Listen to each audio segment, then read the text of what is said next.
Hi, I'm Chris Scovang, and you're watching Crash Course. This is where I would put my title music if I had any, and if we weren't short on time. So today we're going to be talking about the Boxer Rebellion, which if you don't know what that is, you may be thinking that it has something to do with those big red gloves and the fake fights and all the mouth guards, but you'd be completely wrong about that. Actually, instead, the Boxer Rebellion involved a group of people in China around the 1890s to the early 1900s, and they were called the Boxers. And essentially, they believed that if they did some special exercises, then they would be able to withstand bullets. Well, they couldn't. Anyways, the Boxers began an uprising which intended to keep Western influence and Japanese influence out of China.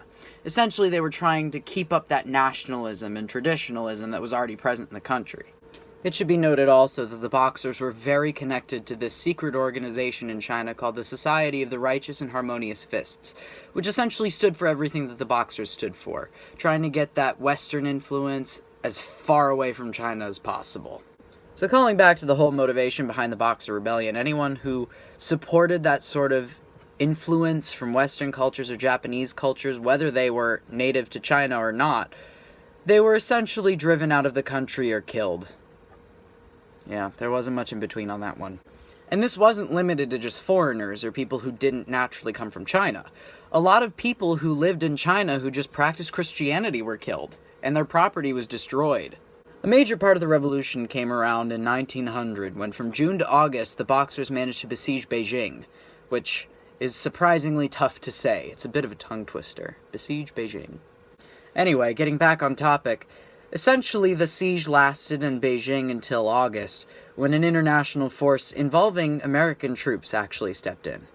So what really marked the end of the Boxer Rebellion was the signing of the Boxer Protocol, which essentially established these regulations to kind of make sure that this sort of thing didn't happen again.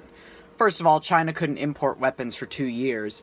All of the forts that were around Beijing had to be taken down, and any government officials who were involved with the Boxer Rebellion would be punished accordingly. The ending of the Boxer Rebellion also was pretty significant in that it was an 8-nation alliance victory, as well as the fact that it weakened the Qing dynasty that was in China at the time. So that's really all I have to talk about today. That is the Boxer Rebellion. So thank you for listening, and have a good one!